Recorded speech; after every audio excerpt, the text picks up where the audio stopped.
la IA va a ser tan revolucionaria que va a cargarse el pilar del trabajo. Cuando eso se instaure, el mercado laboral va a tener una metamorfosis de tal calibre que no somos ni conscientes de ello. Y va a cambiar todo. Y esto es un cambio de modelo en sí mismo, ¿no? Y normalmente los cambios de modelo vienen acompañados de grandes crisis. ¿Hay algún activo donde tú dirías, yo aquí no entraría ni loco? Yo no compraría Nvidia ni loco. Llegar a ser el que domina cierto segmento del mercado es complicado, pero es muchísimo más difícil mantener ese cuasi monopolio, ¿no? Con lo cual, pretender que Nvidia siga siendo siempre el referente a futuro, creo que es un error. Dentro de las 7 magníficas, ¿hay alguna que a lo mejor sí pueda ser interesante? Creo que si quieres apostar por la IA a futuro, tiene mejor pinta que un Oracle o que un Nvidia. La gente que vive obsesionada con la renta variable como único camino de inversión, te digo, te estás perdiendo, es como irte a un buffet y solo como carne. Digo, no, hombre, si hay un montón de platos aquí. Y el arte está en diversificar para que reduzcas el riesgo en términos de correlación, que cuando las cosas se tuerzan, no se tuerzan todas, sino que se tuerzan solamente unas pocas. ¿Cuál es la cartera perfecta para Pablo Gil? Creo que es normal que todo suba en paralelo. Digo, no, es producto de un sistema donde se ha inundado de liquidez y donde los gobiernos han perdido la cabeza y han decidido hacer política fiscal expansiva cuando no hacía falta, a cambio de endeudarte y endeudarte y endeudarte y pagar cada vez, cada mes, una cantidad mayor en concepto de intereses. Lo que pasa es que hasta que no te estalla la cara, nadie quiere reaccionar, ¿no? Se te ha dicho muchas veces, Pablo, dice, llevas hablando de crisis, llevas hablando de crash, no sé cuántos Pero sigo años. Invirtiendo. Es que la gente, perdona que te interrumpa, No. es que es increíble. O sea, la gente no entiende la diferencia entre... Si yo te diera ahora a elegir un activo de cara a invertir los próximos 10 años, la próxima década, ¿por dónde iría Pablo Gil? Si quieres hacer apuestas a largo plazo, digo... ¿Qué tal? Bienvenidos a un nuevo episodio de Rompiendo el Mercado. Bueno, hoy me acompaña, como todos veis, Pablo Gil. Yo creo que no tiene casi ni presentación. Inversor con casi 40 años ya de experiencia, divulgador financiero, profesor, ha sido gestor también de fondos de inversión, ha vivido crisis, ha vivido crash, ha vivido euforia, ha vivido pánico. Y hoy tenemos un podcast por delante donde vamos a aprender realmente cómo funcionan y cómo ha cambiado también el mundo de la inversión y de los mercados. Pablo, ¿qué tal estás? Encantado de estar aquí, Laura. Bueno, un lujo tenerte aquí en Rompiendo el Mercado. Hablaba Muchas yo de gracias. esa experiencia que has tenido y que tienes todavía en los mercados, casi 40 años, donde tú mismo te he oído decir en más de una ocasión, no soy el que más gana, pero llevo 40 años ganando. ¿Cómo se consigue eso? ¿Cuál es la clave? ¿Saber ganar o saber perder? Yo creo que se consigue sabiendo gestionar el riesgo, ¿no? Es algo que hemos perdido a lo mejor la importancia que tiene no cometer grandes errores, porque durante 15 años el mercado ha girado hacia un modelo donde la gestión del riesgo ya no la tiene que hacer, o creen que no la tienen que hacer los inversores, sino que la va a hacer el conjunto de bancos centrales y gobiernos por ellos, ¿no? Cada vez que ha habido una situación muy compleja desde el año 2009, han salido al rescate sistemáticamente otras instituciones. Y el inversor al final piensa, ¿para qué me voy a tener que bajar del mercado? ¿Para qué voy a tener que tomar decisiones drásticas si me lo van a arreglar, ¿no? Creo que un día descubriremos que volvemos a lo que era antes, y en ese caso, pues muchísimos inversores perderán mucho de lo que tienen, y los que todavía asignan un peso importante a la gestión del riesgo, pues seguirán sobreviviendo y siendo buenos gestores, claro. Claro, al final la clave es no solo saber ganar, sino también saber gestionar todo lo que me estás diciendo. Tú, durante estos 40 años que llevas como inversor, has tenido esas pérdidas, has tenido esas ganancias. ¿Cuál ha sido para ti ese error que todavía tienes en mente y que dijiste, no tenía que haber hecho esto dentro de tu experiencia? Me arrepiento mucho más de lo que tenía que haber hecho y no hice, que de haber hecho cosas que han salido mal. Es decir, parte de este juego es acertar y fallar. Cuando fallas, la clave es contener esas pérdidas relativamente rápido. Es parte del juego, no puedes evitarlas. Tal vez lo que tengo en mente, que pienso a veces, es cómo no me monté en esto, ¿no? El ejemplo más reciente con el petróleo, cuando en la pandemia se va prácticamente a cero, ¿no? Y llegamos a tener esa situación absurda de un contrato de futuros que cotizó en negativo, ¿no? Porque vencía al día siguiente. cuando lo pienso, digo, como no me puse a comprar petróleo a saco cuando cotizaba cerca de cero, porque era una anomalía que tarde o temprano iba a ponerse en precio, ¿no? Es verdad que el entorno era novedoso, no habíamos vivido una pandemia en nuestra era, no sabíamos si iba a haber vacunas, no sabíamos si nos iban a desbloquear, si la economía iba a volver a su ser. Pero bueno, si te sales fuera de todo ese ruido y lo piensas de una manera objetiva, dices, qué oportunidad más increíble por delante de tus ojos y con toda la experiencia no la aprovechas, ¿no? Ese tipo de situaciones sí que me acompañan, ¿no? En el recuerdo de cómo no me di cuenta de esto. Las otras no, las que he errado, he sabido detectar el error, cerrarlo con pérdidas razonables y esas no me preocupan, eso es parte de este juego. Bueno, me has hablado del petróleo. Últimamente estoy oyendo hablar mucho sobre el sector energético de cara a 2026. Quería entrar más adelante en la entrevista, pero ya que me la has dejado ahí, ¿es momento de echar un vistazo al sector energético o al petróleo en particular? A ver, yo creo que estamos en un cambio de modelo como no hemos vivido desde 1971, que fue cuando abandonamos el patrón oro. La IA va a ser tan revolucionaria que va a cargarse el pilar del trabajo. Para mí, si te fijas ahora mismo, todo el PIB, que es la forma en la que medimos crecimiento económico, se basa en 70% en consumo, en las economías desarrolladas. Ese consumo se alimenta del mercado laboral, ¿no? En la medida en que tú trabajas, consigues unos ingresos, esos ingresos acaban en el consumo. Aparece la IA y para aquellos que llevamos ya usándola de forma muy intensiva 2 años, da vértigo la manera en la que va siendo. Primero era algo que acompañaba al trabajador, después es algo que se coloca a tu nivel y si eres usuario intensivo descubres que ya supera con creces muchas de nuestras habilidades. En unos años es difícil saber dónde va a llegar, pero intuyes que no les vamos a dar oportunidad a los jóvenes este periodo, digamos, de iniciación donde adquieren experiencia, ¿no? Acuérdate cuando nosotros íbamos a trabajar de jóvenes te decían, se piden 3 años de experiencia, 5 años de experiencia. No van a tener esa opción porque no va a compensar. Esto es una opinión muy personal. La empresa va a instaurar procesos automatizados que son mucho más baratos, que no hay que lidiar con horarios, que trabajan 24/7, que no hay sindicatos por medio, que no hay enfermedades, bajas. Cuando eso se instaure, el mercado laboral va a tener una metamorfosis de tal calibre que no somos ni conscientes de ello. Y va a cambiar todo. Va a cambiar el concepto de el PIB se sustenta en consumo y probablemente lo vamos a basar en otra cosa distinta. Y esto es un cambio de modelo en sí mismo, ¿no? Y normalmente los cambios de modelo vienen acompañados de grandes crisis. La IA, para que sea útil, y aquí ya vuelvo un poco a la pregunta de la energía, va a necesitar siempre de unos centros de datos donde se producen esos entrenamientos que permiten las nuevas versiones de IA cada vez más sofisticadas. Y esos centros de datos son focos de consumo energético brutales. A priori, te diría, la infraestructura energética va a ser una constante en los próximos años y vamos a ver inversiones extraordinarias. Ya en Estados Unidos se está viendo, hay una paradoja muy curiosa. En Estados Unidos, todas las grandes multinacionales que tienen como punto de lanza la IA están invirtiendo en soporte renovable para alimentar esos centros de datos. Y luego tienes a Donald Trump, que lleva una batalla personal contra las renovables y en favor de las fósiles, pero ni da tiempo a generar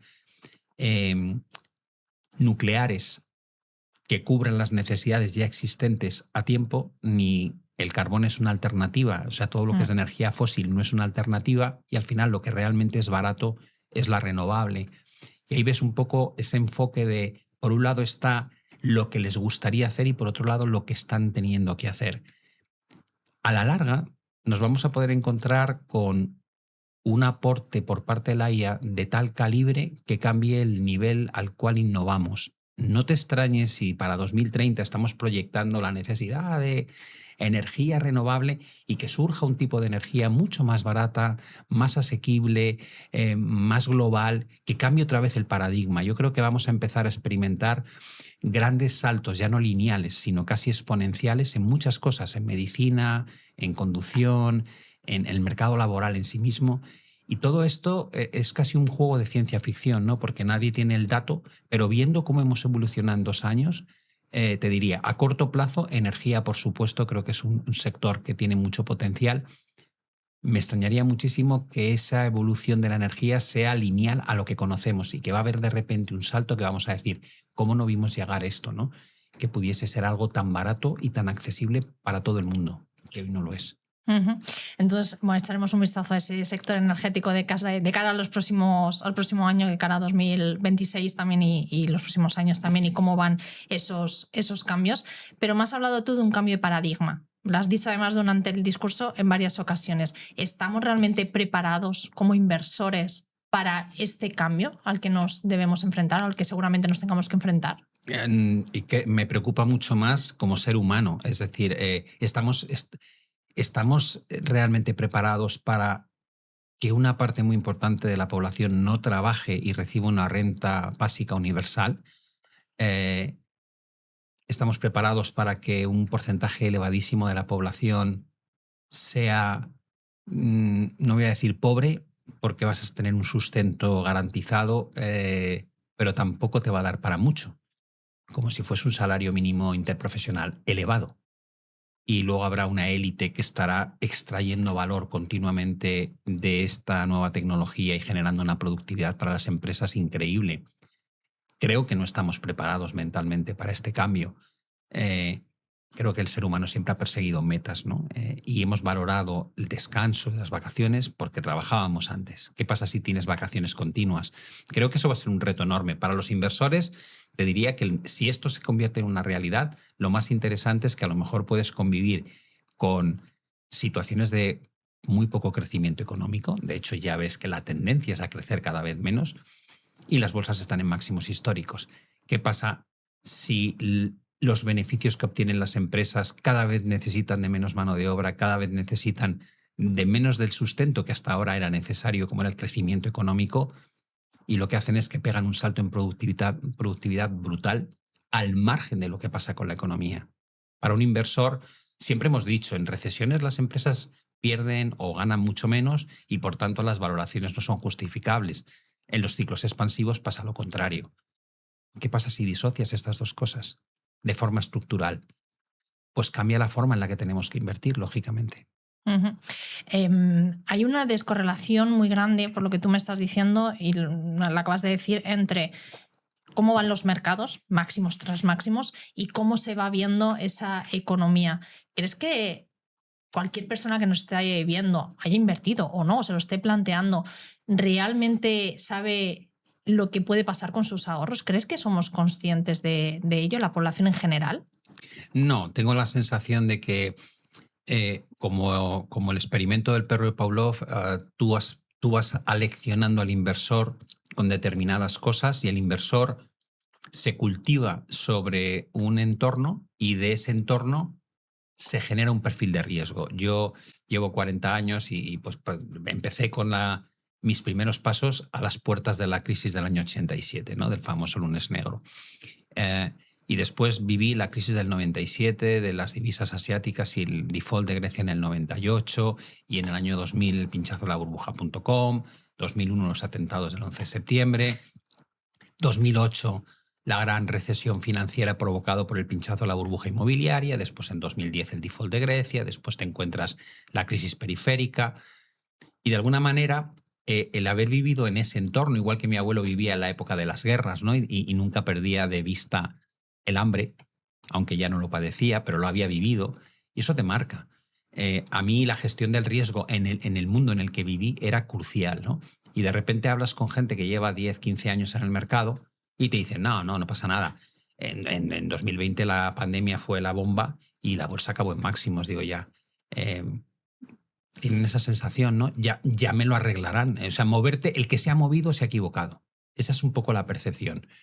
Aguanta un par de meses, aguanta 3 meses, esto se arregla. ¿Por qué? Pues porque hacen cambios para que se arregle. Entonces, toda la camada de inversores de los últimos 10, 15 años te diría que no conciben que gestionar el riesgo sea una prioridad. Por tanto, la gente que invierte, si me dices, ¿es consciente? Digo, los que llevan más tiempo igual sí. Los que llevan menos tiempo se han acostumbrado al paradigma que han vivido y en su paradigma el riesgo no es una variable que tengan que preocuparles demasiado. Entonces no es momento, por lo que te estoy entendiendo, de, por ejemplo, indexarte al SP500 o al MSCI World. Yo no lo hago. A ver, a cada uno es libre de hacer lo que quiera y el que se indexó en la pandemia ha obtenido un retorno espectacular, las cosas como son.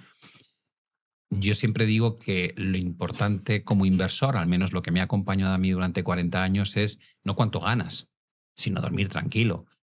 Si yo tengo que hacer inversiones muy arriesgadas para obtener un gran retorno y cada vez que me meto en la cama estoy angustiado por si pasa algo, si pincha la burbuja de las criptos, si pincha la burbuja de la IA, pues no me compensa. Prefiero ganar menos, pero ganarlo con mucha calidad. Y es una decisión muy particular. Yo hablo con esto con mis hijos y cuando les digo, inviertes en un bono y se mueren de la risa. Tengo 1.000 euros ahorrado, invierto en un bono al 3% y me dan 30 euros. Y me preguntan, ¿pero mensual? Y digo, no, como mensual, anual. Y me dicen, ¿pero tú en qué mundo vives? O sea, que voy a meter yo dinero en esa porquería. No. Claro, ellos piensan en meme coins, piensan en criptomonedas, porque lo que quieren es multiplicar por 3, 4, 5 esos 1.000 euros. Entonces, cada uno tiene un perfil de riesgo determinado. Y creo que el arte de un buen inversor es saber cuál es tu propio perfil de riesgo. Porque cuando aciertas con eso, vives muy tranquilo, no saliendo de esa zona de confort a la hora de tomar decisiones. Si no sabes dónde estás, si no sabes... Muchas veces me ha dicho gente, no, yo soy inversor de largo plazo. Se montan en una idea y cuando corrige un 5% te empiezan a llamar. Oye, ¿sigues convencido con esto? ¿No? Y digo, ¿sabes? Si eres de inversor de largo plazo, ¿qué me estás preguntando? ¿Por qué ha corregido un 5%? Te están entrando dudas. Tú no eres inversor de largo plazo. Es evidente. Entonces, tienes que conocerte a ti mismo, porque si no lo haces, te vas a meter en cosas que mientras vayan bien vas a estar encantado, pero en cuanto se tuerza la situación te va a generar una angustia enorme. ¿Hay algún activo donde tú dirías, yo aquí no entraría ni loco ahora mismo? Yo no compraría Nvidia ni loco. ¿Por qué? Básicamente porque la gente proyecta lo que ha ocurrido hasta ahora de forma lineal, pero la realidad es que el mercado, o sea, llegar a ser el que domina cierto segmento del mercado es complicado, pero es muchísimo más difícil mantener ese cuasi monopolio, ¿no? Y lo hemos visto con compañías como Apple, lo hemos visto con compañías como Microsoft, ¿no? Que das un golpe en la mesa, te posicionas como el líder y a partir de ahí mantener la excelencia por encima de la competencia de forma continua es dificilísimo. O sea, al final te van a ir comiendo terreno.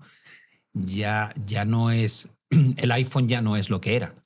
Era el iPhone y el resto, ¿no? Dices, no, ahora como iPhone hay muchísimos teléfonos móviles igual o mejores. Con lo cual, yo miro a Nvidia y preguntas, ¿tienen un monopolio en términos de GPUs, de lo que es el hardware que necesita la IA? Digo, ya, pero está desarrollando Google su propio hardware y están apostando todas las grandes compañías por su propio software y tienes a China invirtiendo a nivel estatal y apoyando startups y sacando cosas que ya empiezan a estar muy bien. Digo, te van a comer la tostada, te van a ganar terreno. Con lo cual, pretender que Nvidia siga siendo siempre el referente a futuro, creo que es un error. Cuando ya cotiza unos múltiplos tremendamente exigentes, te diría, no me meto ahí ni loco. Y dentro de las 7 magníficas, aparte de Nvidia, ¿hay alguna que a lo mejor sí pueda ser interesante? Dentro de también esa proyección que tú ves de cara a la inteligencia artificial, como has dicho al principio, durante los próximos años.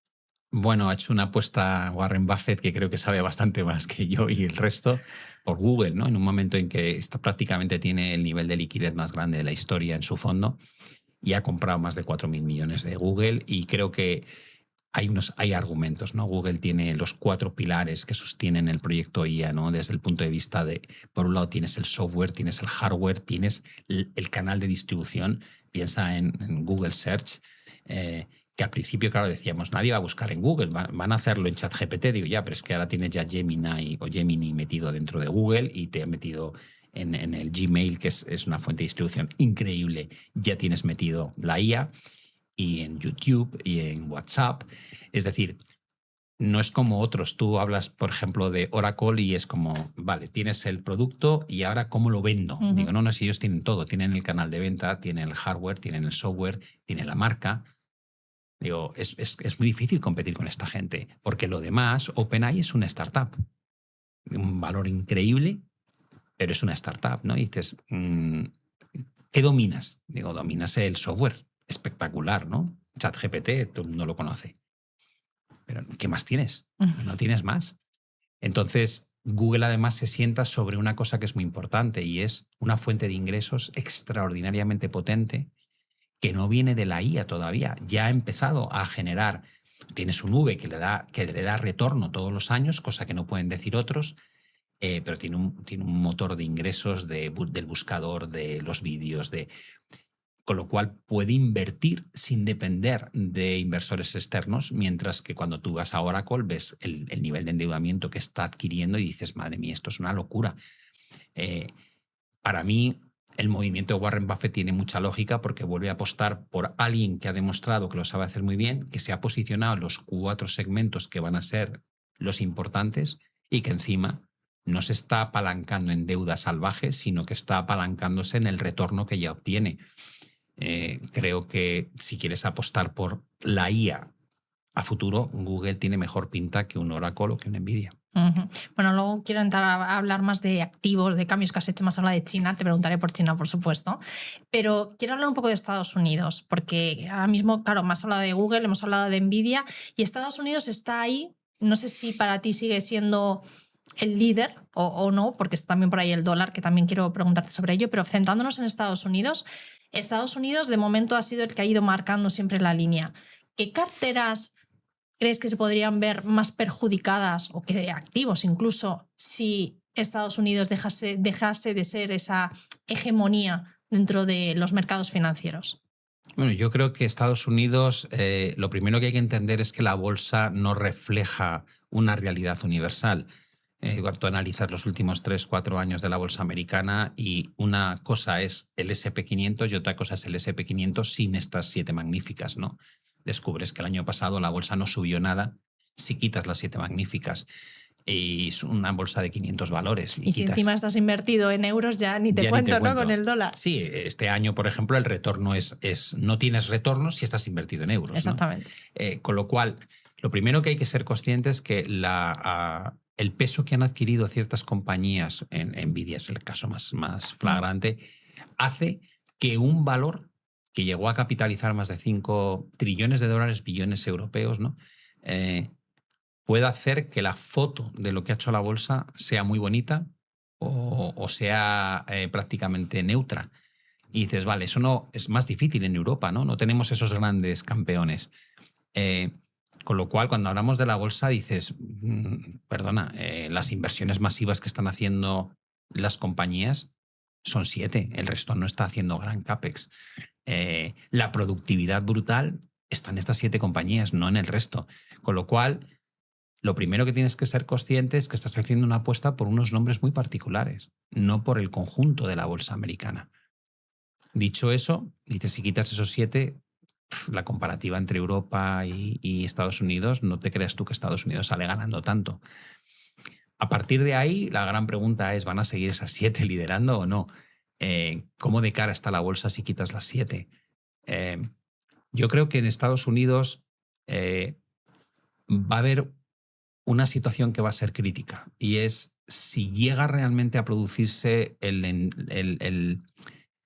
la entrega de los beneficios que se descuentan ya en las cotizaciones. Esa es la gran pregunta. Hemos visto cómo la reacción con Meta, la reacción con Oracle ha sido muy mala después de la publicación de resultados porque están gastando muchísimo en inversión, pero no genera retorno. Si se alarga este proceso, es decir, si entramos en 2026 y empezamos a ver que siguen gastando cantidades ingentes en invertir, pero no obtienen retorno, yo creo que los inversores van a empezar a castigar a estas compañías. Y si eso pasa, muy probablemente el comportamiento de la bolsa dejará de ser ya el líder como hasta ahora y empezará a ser un comportamiento bastante más alineado con el resto del mercado bursátil a nivel global. Y luego tienes el mercado emergente, que ha estado muy, muy desatendido por parte de los inversores, que ha vuelto casi a máximos históricos y que te podría sorprender en un momento dado, especialmente si ese dólar empieza a depreciarse, como dices tú, de manera estructural, ¿no? Hay mucha deuda denominada en dólares y si el dólar se deprecia, pues les viene francamente bien a esas economías. O sea que sí estamos más o menos preparados para este cambio, o sea, ya lo estamos empezando a vivir. Sí, está pasando ya. Hemos visto, Oracle ha perdido un 50% de su valoración en 2 meses.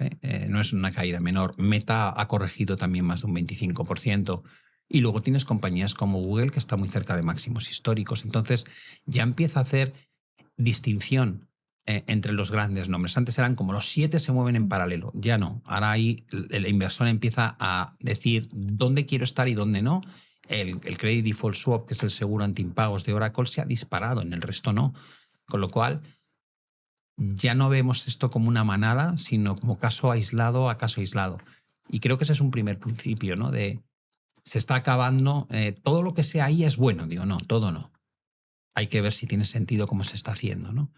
Y ese yo creo que es el primer paso de conciencia de que no todo vale.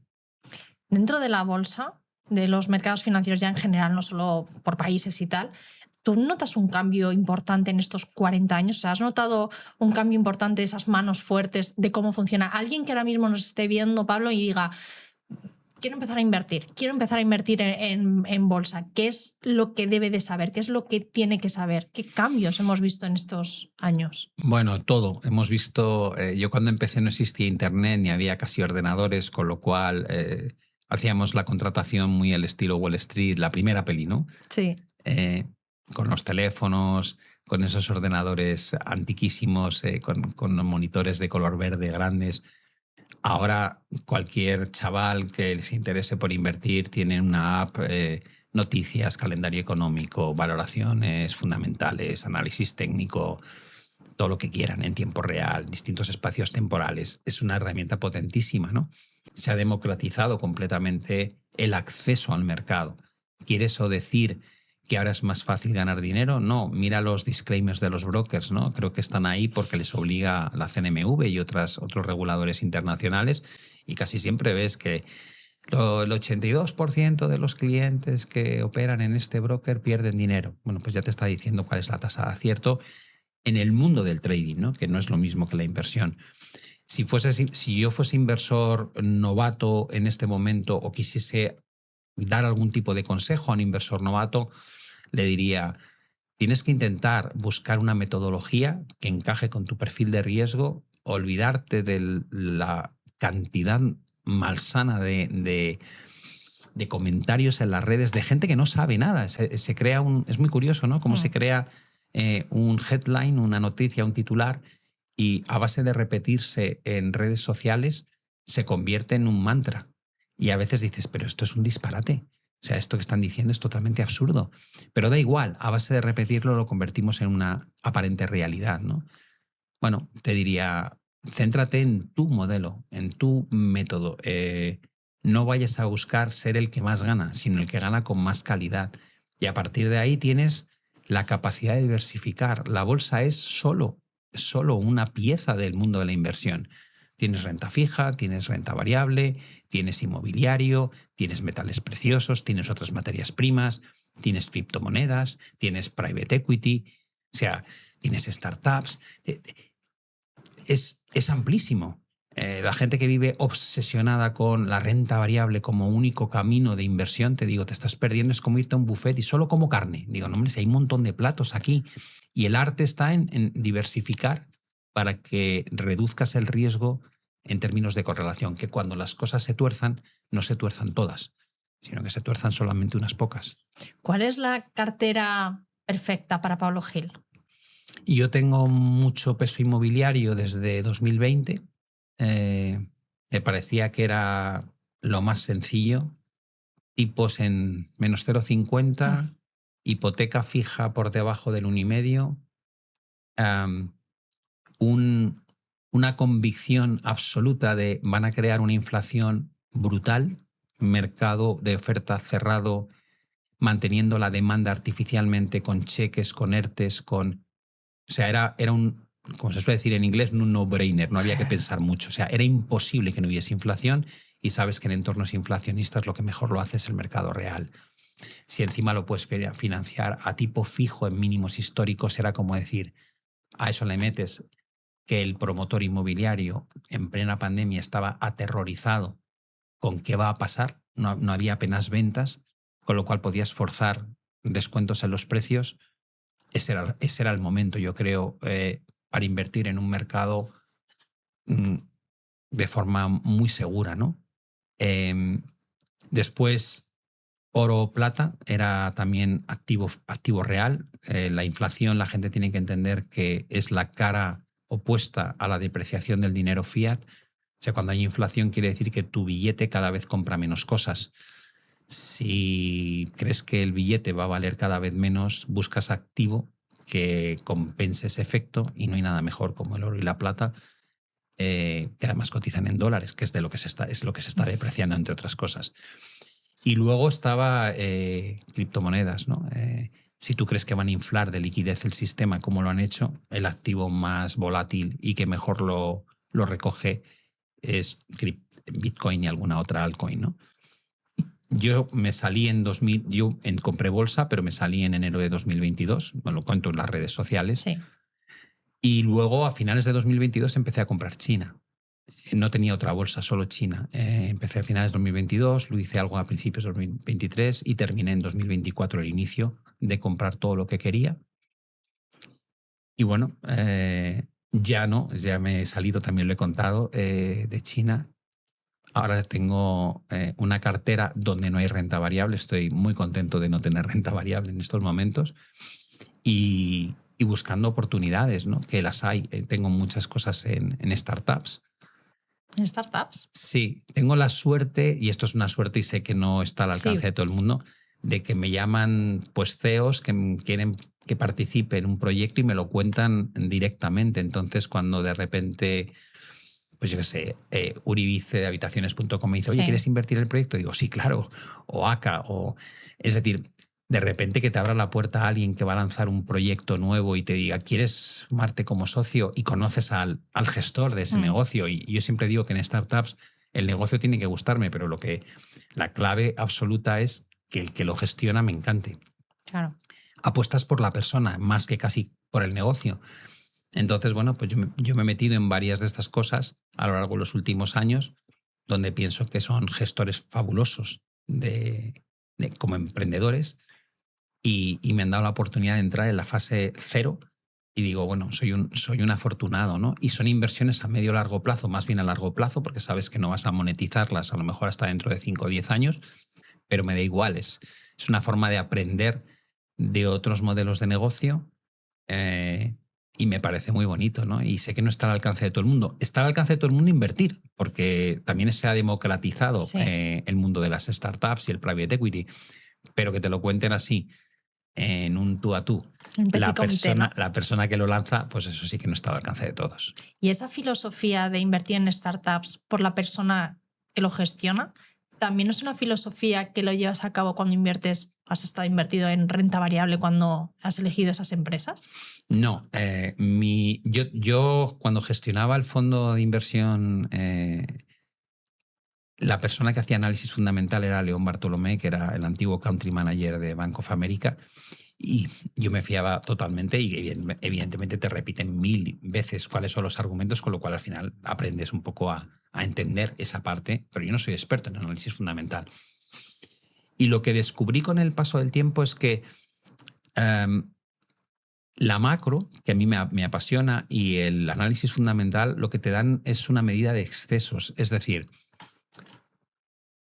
¿cómo creo que debería cotizar la bolsa respecto a los fundamentos y respecto a la macro? Pero eso no me dice cuándo se va a ajustar. De hecho, puede tardar años en ajustarse. Pero sí me da una sensación de cuánto peligro o cuánta oportunidad hay en cada momento, ¿no? Te falta algo importantísimo, que es cuál es la chispa que hace que revierta el movimiento al punto de equilibrio, bien hacia arriba o hacia abajo. La chispa yo la localizo con análisis técnico. Para mí el análisis técnico, para mucha gente es mirar gráficos, pero eso es una mentalidad de alguien que no entiende muy bien el análisis técnico. El análisis técnico es un termómetro de sentimiento, no es más que eso. Es la forma en la que puedes medir cómo opina el resto del mercado. Y lo ves en las verticalidades de los movimientos al alza y a la baja, y lo ves en las fases de distribución y de acumulación, y lo ves en los cambios de estructura del price action. Y cuando llevas 40 años haciéndolo, de alguna manera dices, no ha llegado el momento todavía. O sea, la gente sigue enchufadísima, pero si eres capaz de localizar a partir de qué punto crees que va a cambiar esa mentalidad y va a provocar una oleada de ventas donde antes había compras, ¿no? Si juntas todo, si juntas el argumento fundamental con el argumento macro y luego tienes esa capacidad de detectar el momento de entrar o de salir, es muy potente. Con lo cual, yo no entro mucho a la valoración fundamental porque es costosísimo en tiempo. Es decir, analizar balances, analizar modelos de negocio de cada compañía, teniendo en cuenta que hay miles y miles de compañías, a mí no me da la vida. Analizar a nivel macro es mucho más rápido, porque tú tienes tus parámetros y dices, yo quiero ver el déficit, quiero ver la deuda, quiero ver el PIB, quiero ver el desempleo, quiero ver la inflación, quiero ver la política monetaria, la política fiscal, los PMIs, y al final dices, has nombrado una serie de datos, luego dices, sí, ¿cómo mides el consumo? Retail sales. Es lo bueno, es lo malo, pero no dejan de ser una serie de variables que se publican todas las semanas, pero no cambian tanto. Con lo cual dices, con un mínimo esfuerzo, veo la evolución económica que me llevaría un por mil el hacerlo a nivel fundamental, y luego con técnico puedo hacer un análisis muy rápido de cientos de compañías, de mercados, de sectores, de materias primas, de divisas. Me quedo en lo que es más eficiente para mí. Sé que hay gente que se dedica solo a análisis fundamental, pero siendo Value uno solo... investing, ¿no? Que son sobre todo esos gestores o personas, vamos, que lo que van es a encontrar ese valor dentro de las propias empresas. Claro, pero nosotros teníamos un fondo que cubría 52 compañías y éramos 15 personas. En total había gente de distribución, gente de marketing, pero bueno, éramos 15 para 52 compañías. Pretender analizar el SP500 o analizar, evidentemente yo le dedico mucho tiempo a las 7 magníficas porque sé que es el 25% o casi el 30% del SP y la mitad del Nasdaq. Y ahí sí me esfuerzo en ver resultados, pero no lo aplico a todo el mercado, ¿no? ¿Y qué te están diciendo ahora mismo, Pablo, esos gráficos? ¿Es momento de peligro? ¿Es momento de oportunidad? ¿Qué te están diciendo? Pues cada uno dice una cosa. En Oracle, evidentemente... Pues así va a ser difícil hacernos una idea. No, claro, pero es que parte de la gracia, o sea, cuando la gente piensa en términos de oportunidad-riesgo, lo primero que a mí me sale es devolver una pregunta a la gallega, es decir, ¿cuál es tu espacio temporal? Es decir, si tú me preguntas ¿dónde ves oportunidad? La primera respuesta sería ¿a qué plazo? ¿Con qué perfil de riesgo? Yo me bajé de criptomonedas, ¿vale? Me encantaría volver a comprar Bitcoin a 40.000. Ese es mi objetivo. Dices, vale, ¿crees que va a llegar? Digo, yo creo que sí. ¿Cuánto va a tardar? Digo, de aquí a noviembre que viene. ¿Sí? ¿En base a qué? Pues a un estudio de los efectos de los halvings y tal y cual. ¿Cuándo estaba el techo previsto? Entre octubre y diciembre. ¿Crees que lo hemos hecho? Sí. O sea, puedes desarrollar, tú desarrollas tu narrativa y lo apoyas con argumentos. Llevamos hablando de esto en el canal desde octubre, ¿no? Y dices, vale, se va cumpliendo el patrón. Y si llega a 70.000, 76.000, ¿crees que va a haber un gran rebote? Sí. Lo quieres jugar de trading, sí, pero no estructuralmente, con lo cual ya estás viendo que hay dos posturas. ¿Lo quieres para tu cartera definitiva? Digo, no, ahí no. Pero creo que el rebote va a ser suficientemente gordo como para jugarlo de trading. Han salido ya dos opiniones sobre un mismo activo. Tienes una visión estructural y tienes una visión de corto plazo. Y decides qué quieres jugar en cada caso. Sin saber al que tengo delante si se va a quedar sentado, si va a entrar y salir, es muy difícil. Entonces, yo intento, cuando comento lo que hago en el mercado, intento no dar fechas, ni dar precios, ni nada parecido, sino que digo, me estoy empezando a salir de China o estoy entrando en China. ¿Por qué? Porque hay mucha gente que quiere hacer una especie de copy trading, ¿no? Que dice, yo voy a hacer lo que haga Pablo. Y digo, tú no tienes mi patrimonio, no tienes mi experiencia, no tienes mi perfil de riesgo, no tienes mi edad. No me sigas, o sea, puedes tenerme como referencia y sobre todo me gustaría que leas los argumentos que utilizo para defender mis ideas. Creo que el argumento vale más que la propia idea en sí. Y que pueden que no sean las suyas, que también es importante. Yo siempre también insisto mucho en eso, que al final aquí, por ejemplo, en Rompiendo el Mercado intento dar ideas con grandes profesionales, pero que no hay que seguirlas, que luego tú tienes que hacer tu propia investigación y conocerte como inversor y ver el plazo al que tú quieres invertir. Es que eso es fundamental.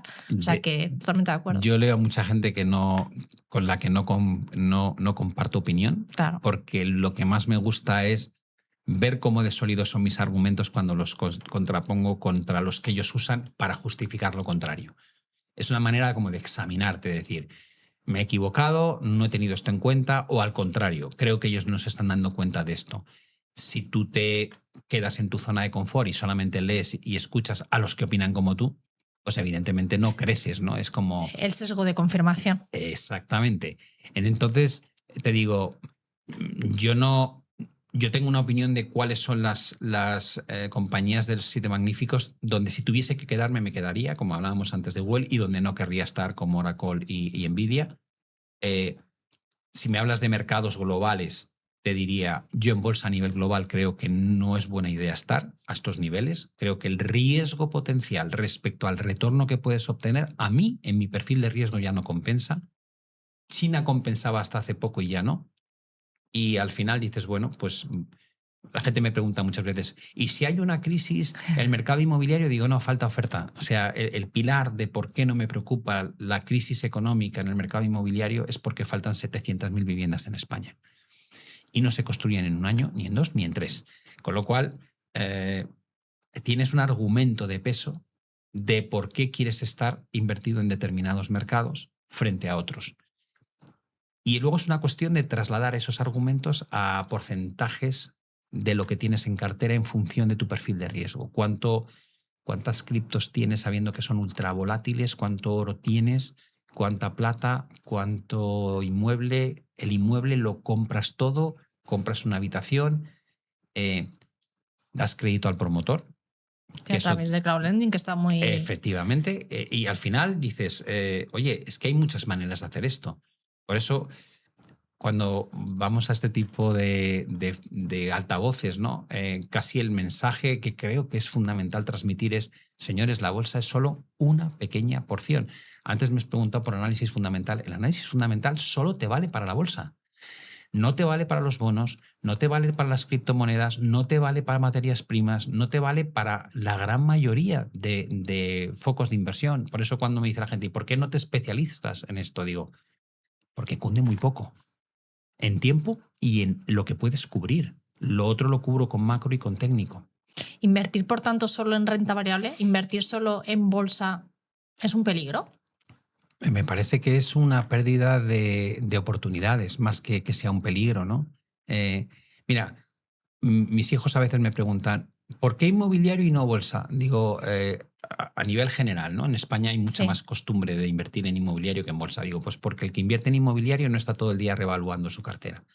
Si tú te compras una casa, estás escuchando en el telediario que el precio sube, pero de alguna manera tú no estás todos los días chequeando cuánto vale el metro cuadrado. A lo mejor lo miras una vez al año o incluso cada 2 años y dices, pues por mi zona ahora ya pagan esto. Con la bolsa, la gente está obsesionada y está todo el día mirándolo. Entonces te digo, si eres inversor de largo plazo y no eres disciplinado, yo prefiero que estés en bolsa que no que estés en inmobiliario que no en bolsa, porque vas a vivir más tranquilo. Y es una forma de generar patrimonio a largo plazo igual de válida que lo otro. Entonces, dices, ¿qué has hecho? Escoger la inversión que te permite obtener un retorno bueno, pero viviendo tranquilo, en lugar de un retorno a lo mejor bueno más 2, pero viviendo muy intranquilo. Y esto es una constante. Yo creo que inversores buenos a largo plazo no hay tantos en bolsa. En inmobiliario hay un montón. Gente que se sienta en un inmueble y no se mueve hasta que se jubila. Bueno, quiero seguir hablando de inmuebles, pero más habla de China, más habla de Bitcoin, más habla de oro, me has dejado unas perlas por aquí que yo he ido cogiendo, pero por hablar más de inmobiliario, me dices inmobiliario a largo plazo, tal y como está la situación en España con ocupas, un poco desamparados todas esas personas a la hora de tener pues personas inquilinos que no pagan, además en tu caso lo has vivido de cerca. Lo vivo. Lo vives de cerca.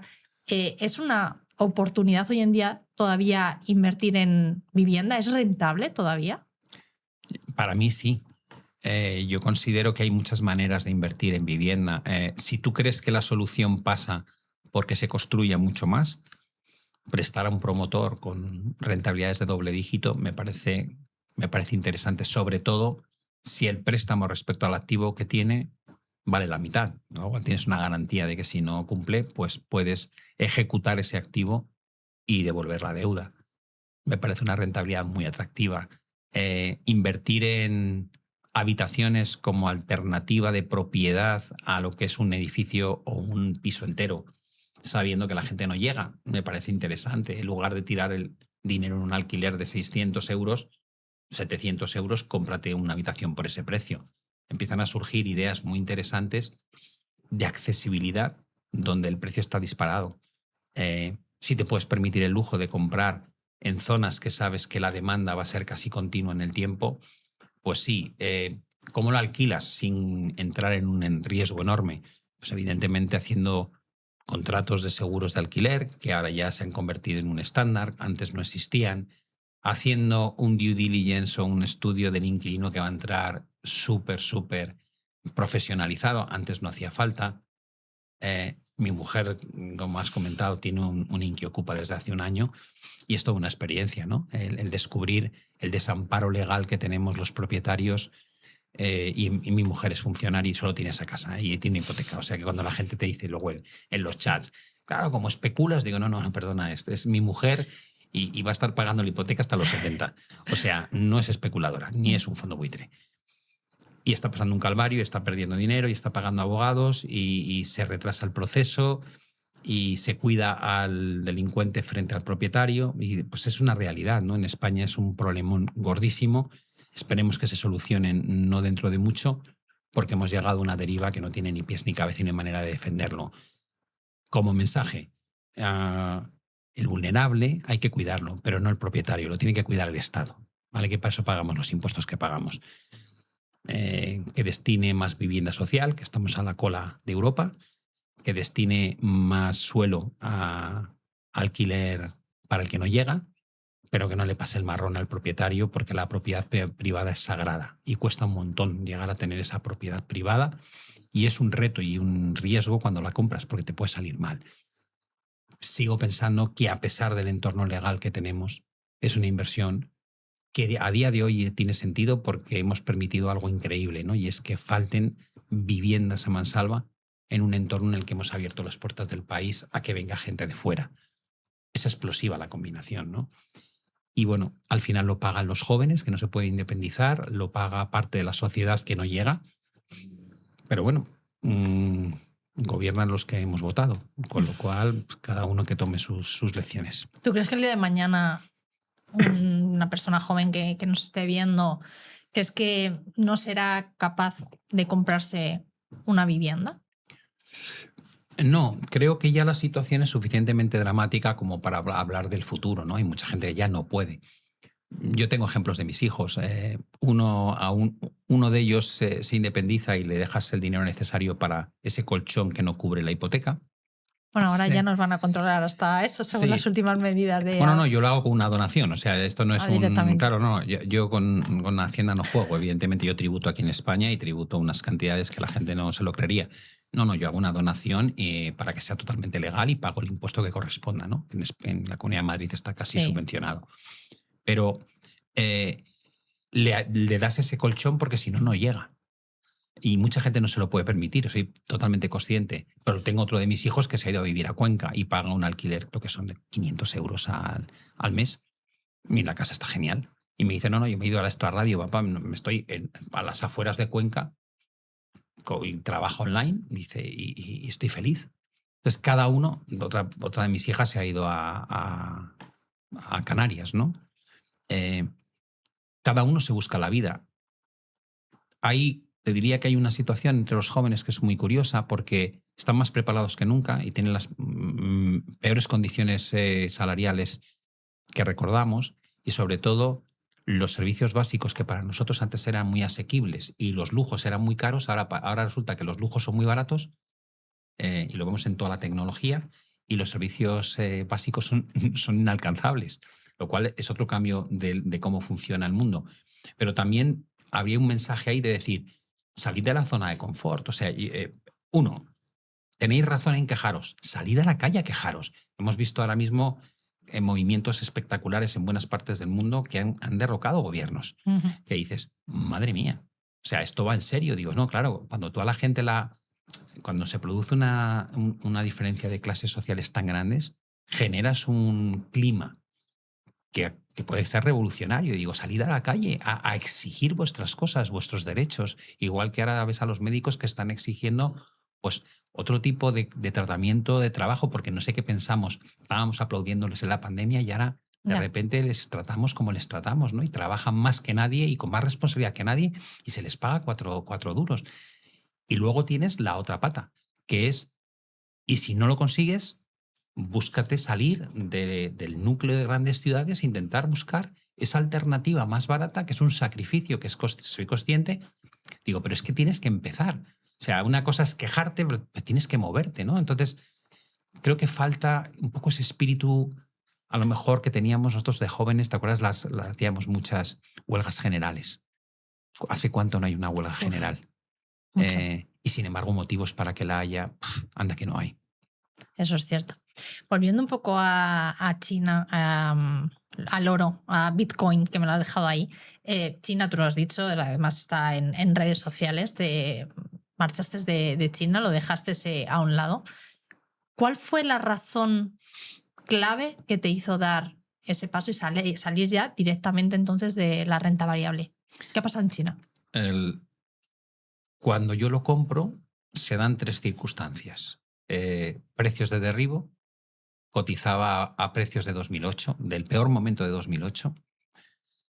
Una corriente de noticias horrorosamente fea, todos los bancos de inversión hablando de la crisis inmobiliaria, del problema del crédito de los gobiernos locales, del desempleo juvenil, del cambio demográfico. O sea, todo lo que leías era por qué China se va a hundir, básicamente. Lo cual quiere decir que casi nadie estaba invertido. Y luego, cuando abandona la política COVID-0 Xi Jinping en China, de repente empiezan con bajadas de tipos de interés, empiezan a meter estímulo fiscal, se endeudan llegan a hablar incluso de invertir en bolsa, y dices, aquí ya se ha dado. En 2009, Estados Unidos. ¿Cuál es el próximo banco que va a quebrar? Esto es lo que nos preguntaban a nosotros cuando gestionábamos el fondo. ¿Cuál va a ser el siguiente banco después de Lehman que va a quebrar? ¿Dónde hay que poner nuestro dinero? ¿En Suiza? ¿En Irlanda? ¿En Luxemburgo? Esto lo preguntaban los ricos. Nadie preguntaba cuál es el suelo del SP.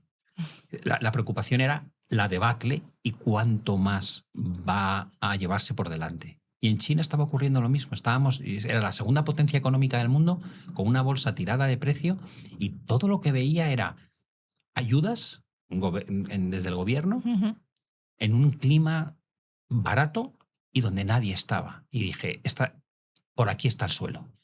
¿Qué más teníamos? 40 años donde he visto todas las megacrisis y ninguna ha provocado caídas de más de un 85%. El Nasdaq bajó un 82% en 2001-2002, el Nikkei bajó un 83% en la gran crisis después del año 89, la Gran Depresión, el sector financiero en 2008, y dices, ¿cuánto ha bajado? Un 76%. Ya no puede quedar mucho. Ese es el motivo de entrar. ¿Qué pasa después? Que desde enero de 2024 hasta hace nada subía un 100%, un 97% exactamente ha subido el HSCI, ¿no? Y dices, vale, de los tres argumentos, ¿cuáles siguen? Digo, el apoyo del gobierno está ahí. Tienes menos crítica ya por parte de bancos de inversión, ya no lo ven tan feo, con lo cual esa pata ya no vale tanto y ya no está barata. Y dices, vale, pues ya te has quedado con la mitad de los argumentos fuera. Y dices, vale, ¿quieres seguir? Digo, no, si ya no tengo los argumentos que me llevaban a entrar y ha subido un 100% casi, pues es buen momento para salirte, ¿no? No tiene más. Es ser disciplinado en lo que te lleva a entrar y ser disciplinado en lo que te lleva a salir. Sales porque el sustento de la idea ya no es tan fuerte como antes y has obtenido una rentabilidad muy grande. ¿Y dónde ha ido ahora ese dinero? ¿Liquidez? No, he metido algunas cosas en startups últimamente y he aumentado la cartera de préstamos a promotores, pero todavía hay una parte de liquidez que creo que voy a poder utilizar durante el próximo año. La paciencia es un arte que se cultiva durante mucha vida del buen inversor. Es decir, no te tiene que quemar el dinero en las manos. Puedes tener en que te esté dando un 2-3%, que te compensa un poco el efecto de la inflación y ya está. Y esperas. Y ya surgirá. Si es que siempre surgen oportunidades. Además, surgen cuando menos te lo esperas y cuando la gente está perdiendo los nervios, tú lo ves de repente con una claridad porque no te está afectando, ¿no? Y eso es clave. Ujú. Me has hablado antes también del oro como dentro de sus activos reales, oro y plata. ¿Ves cabida el oro todavía en cualquier tipo de cartera, o sea, para cualquier inversor? ¿O el oro ha pasado a otro nivel debido a los precios un poco y ese subidón que hemos visto durante 2025? Bueno, yo creo que el oro lo puede comprar cualquiera. Siempre me preguntan cómo. Y dices, Sí. bueno, tienes las monedas y los lingotes físicos, piensa que eso hay que guardarlo. Si lo dejas en casa te lo pueden robar o lo puedes perder. Si lo llevas a una caja fuerte, un banco tiene un coste, es decir, tiene una rentabilidad negativa porque no te paga nada. No te paga un tipo de interés y encima te cuesta almacenarlo. Luego tienes el oro en formato puramente financiero, réplica del comportamiento del oro, que tiene el riesgo del emisor del producto, como si fuese un ETC o un ETF. Y luego tienes lo que yo utilizo, que es la versión financiera, pero con réplica física. Es decir, que te garantizan que el 85% al menos de lo que tú ves que has comprado tiene un respaldo físico en una cúpula de seguridad que se encarga de gestionar el propio emisor del ETF, ¿no? Es un poco la... ¿Por qué lo hago así? Pues porque si quiero reducir o aumentar, es mucho más cómodo eso que con el lingote ir a venderlo o comprar más.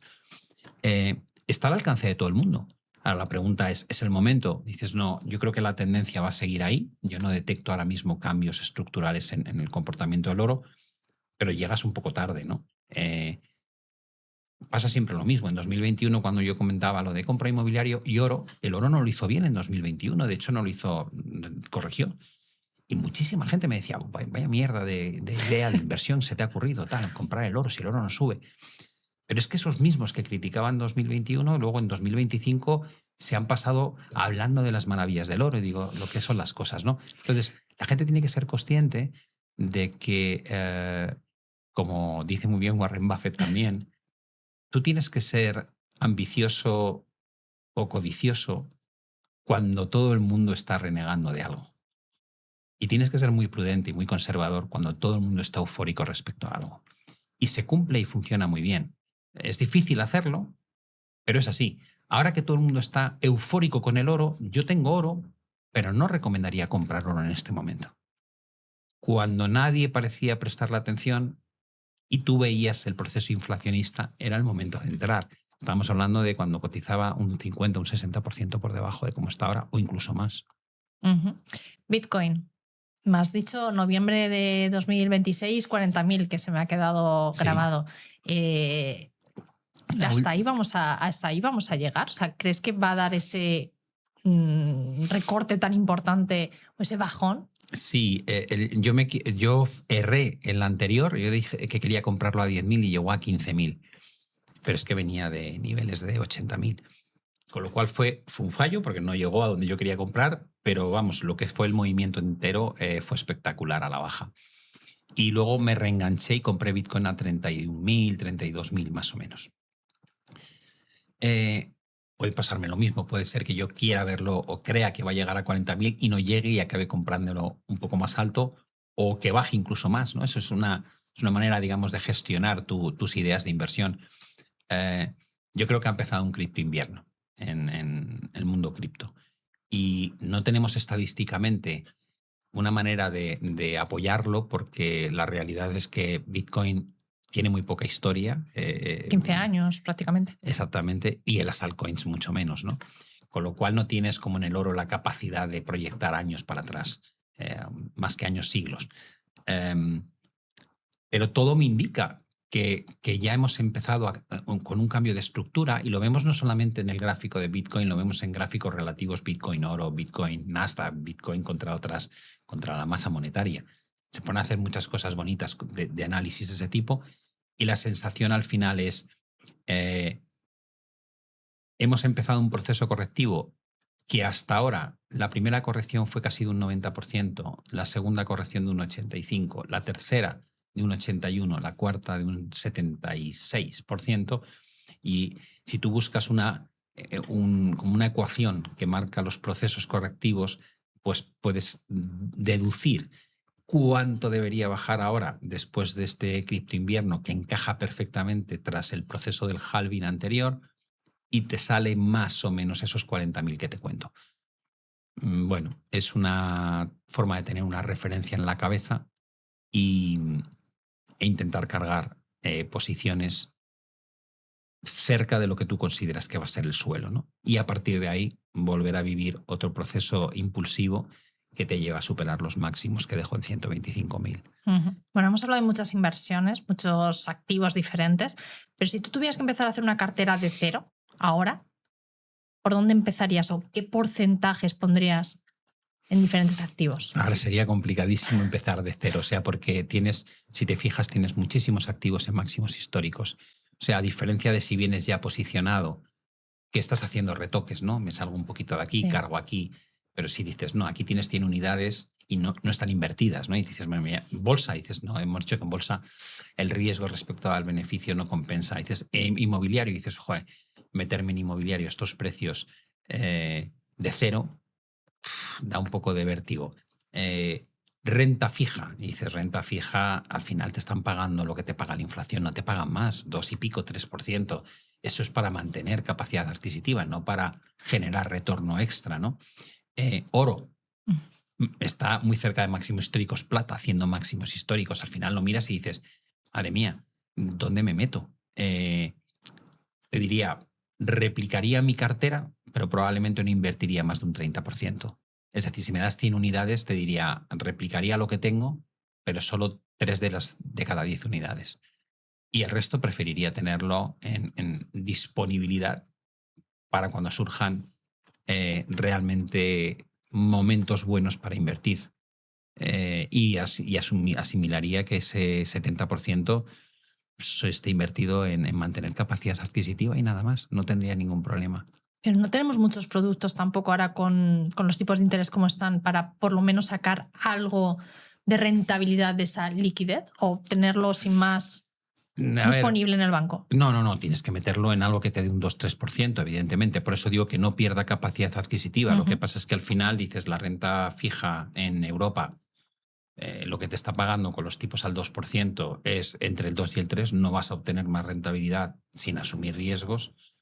Meterte en high yield, que es bonos basura, no tiene sentido porque el spread o el diferencial contra los bonos de buena calidad está en mínimos históricos, es un disparate entrar ahí. O sea, asumes mucho riesgo para ganar 1,5 puntos más de rentabilidad, no tiene lógica. Con lo cual dices, me quedo en ese 2-3% que no le pierdo a la inflación, pero no me puedo ir a la renta fija en Estados Unidos con un dólar que se está deteriorando, y entonces tengo que tener el coste de la cobertura de divisa y eso me quita el extra de rentabilidad que obtenía por meterme al 4% o al 4 y pico en Estados Unidos en lugar de al 2,5-3 en Europa. Y al final, si te fijas, te vas quedando sin margen de maniobra. Hemos vivido un periodo tan sumamente inusual en la que todos los productos en los que has invertido, independientemente de si eran activos defensivos o activos agresivos, todos están en máximos. Esto no es muy normal, quitando la renta fija, pero la renta fija hemos dicho que por los tipos de interés paga lo que paga y no es la solución. Dices, oye, ¿es normal que todo suba en paralelo? Digo, no, es producto de un sistema donde se ha inundado de liquidez y donde los gobiernos han perdido la cabeza y han decidido hacer política fiscal expansiva cuando no hacía falta. Europa bajo la rúbrica del rearme, la necesidad del rearme, Alemania en mejorar las infraestructuras y Estados Unidos que prometía reducir el endeudamiento. No es verdad, el déficit que maneja Donald Trump es una auténtica locura y la deuda va por un 120 y tantos por ciento sobre el PIB, con lo cual dices, lo que has generado es un empuje de apoyo enorme que hace que todos los activos se revaloricen a cambio de endeudarte y endeudarte y endeudarte y pagar cada vez, cada mes, una cantidad mayor en concepto de intereses. Estados Unidos ya destina más de $1 billón al año solo a pagar intereses. Ya gasta más en pagar intereses sobre su deuda que en el Departamento de Defensa, que en la defensa del país. Estas cosas no importan hasta que un día importan. Y ese día miras para atrás y dices, pero ¿cómo no? Y dices, no, ¿cómo no? No, lo llevamos contando mucho tiempo. Lo que pasa es que hasta que no te estalla en la cara, nadie quiere reaccionar, ¿no? Porque es como el lobo que viene, pero no llega nunca. Y llega el lobo y se come las ovejas, claro. Claro, muchas veces, ahora de lo que me estás diciendo, se te ha dicho muchas veces, Pablo, dice, llevas hablando de crisis, llevas hablando de crash, no sé cuántos Pero sigo años. Invirtiendo. Es que la gente, perdona que te interrumpa, No. Es que es increíble. O sea, la gente no entiende la diferencia entre... O sea, es como si yo te digo, ir a 200 por hora sin casco en una moto es un peligro. Lo es. Tarde o temprano te vas a matar. Eso no quiere decir que el motorista no pueda estar 2 años haciendo esas barbaridades. Y dices, vale, ¿qué haces tú? Yo te he dicho antes, la macro y el fundamental te dicen a qué distancia estás del punto de equilibrio. Dicho de una manera sencilla, ¿cuánto riesgo acumulan las bolsas respecto a cómo deberían cotizar? Pero el técnico te dice cuándo eclosiona ese momento de la reversión. Si tú tienes excesos pero no tienes el punto que te dice que va a revertir, tú sigues entrando. O sea, tú sigues participando de la orgía, del exceso que vivimos. Entonces, dices, bueno, yo me salí en 2022, entré a finales de 2022, 23, 24 en la bolsa china, me he salido ahora, con lo cual la bolsa china ha subido un 100%, la bolsa americana en los últimos 2 años no ha subido un 100%. Con lo cual, probablemente lo que yo he dejado de ganar en un periodo muy concreto, porque 2022, acuérdate que bajó la bolsa un montón, lo que has podido dejar de ganar lo has recuperado luego con una inversión que ha sido mucho más rentable. Y dices, Pablo no está. Digo, no, Pablo ha obtenido la misma rentabilidad que tú si no se hubiese bajado en ningún momento. Pero ha dormido mucho más tranquilo porque se quitó todo el desplome de 2022 y luego se ha montado en una cosa muy barata que lo ha hecho extraordinariamente bien en lugar de montarse en cosas muy caras para seguir ganando dinero. Y dices, vale, ¿criticas el modelo económico? Sin lugar a dudas, la deuda es un disparate. Lo que estamos haciendo con el control fiscal es un disparate. El modelo creo que es un absurdo. ¿Quiere eso decir que estás vendido, corto? No, estás aprovechando oportunidades. Me he aprovechado en el mercado inmobiliario, me he aprovechado... ¿Cuánto han subido los inmuebles en los últimos 5 años? Encima financiado a un tipo cercano al 1%, que luego lo he macheado con bonos al 4 y pico, con lo cual está arbitrado. La gente tiene que empezar a entender que tú puedes valorar si lo que estás viendo es correcto, y eso no tiene nada que ver con cómo te posicionas en el mercado. Son 2 cosas distintas.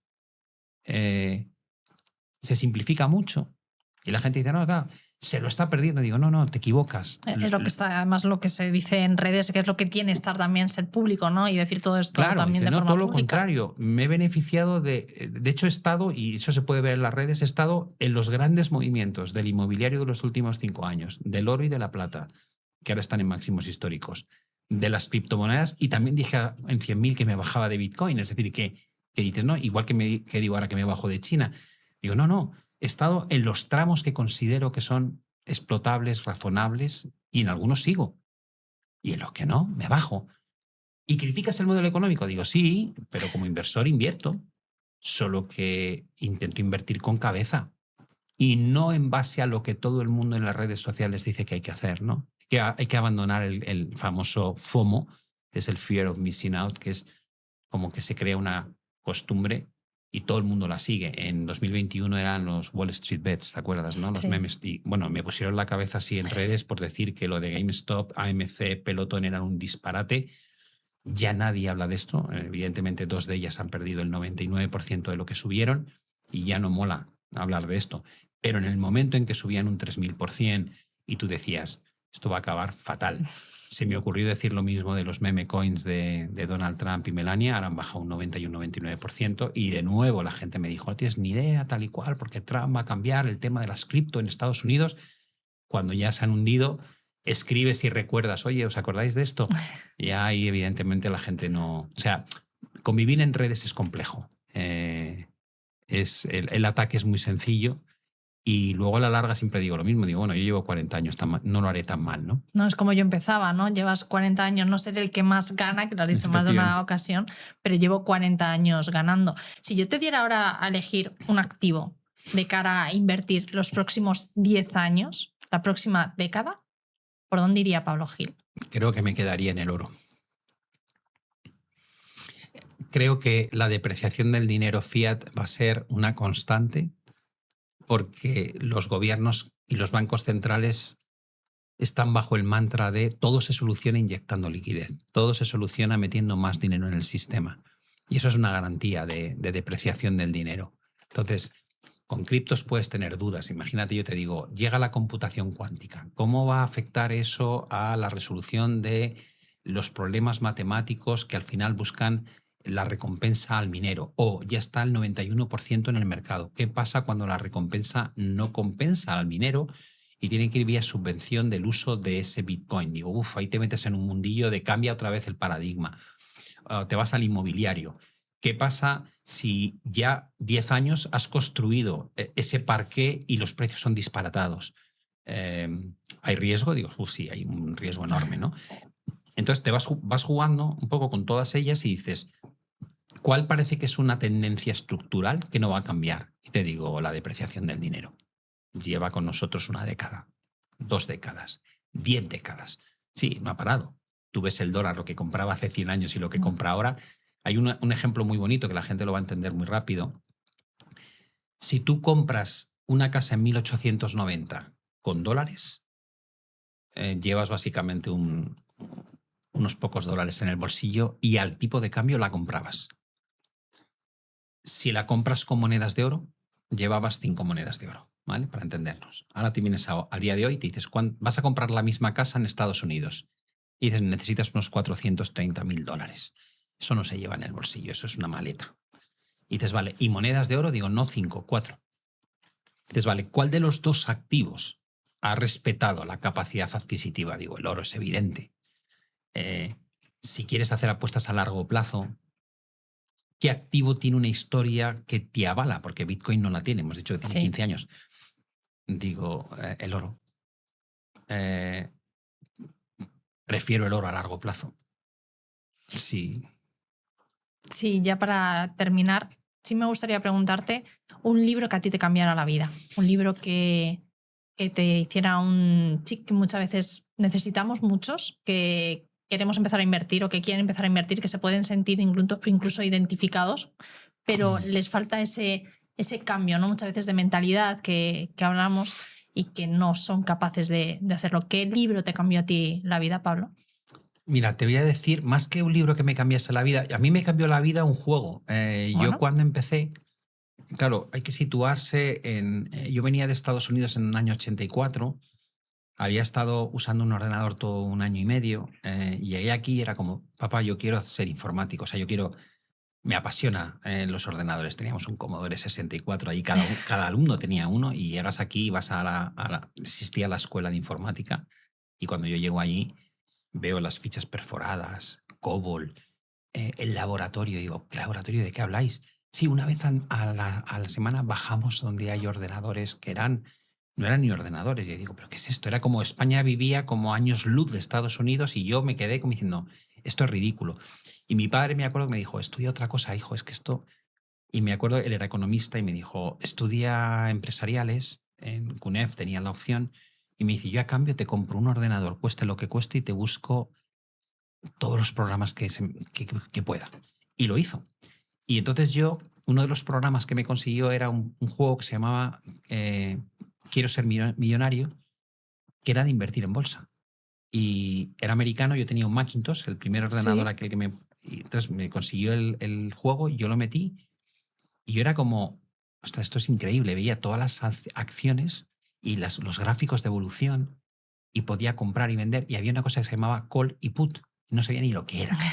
Y entonces yo probaba y que le dabas a un pasar tiempo y pasaba una semana y veías cómo evolucionaban las cotizaciones y te iba dando el resultado de lo que ganabas.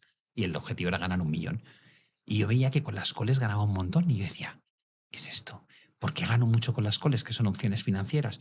Y ahí nace un interés por, papá, consígueme algún libro de... Porque había que ir a las bibliotecas a buscar Claro. esto. Consígueme algún libro de qué es esto de las opciones financieras. Y me fui enganchando con un maldito juego en un mercado de derivados que ni existía en España, como era el mercado de opciones financieras, y no entendía tampoco la evolución de los gráficos.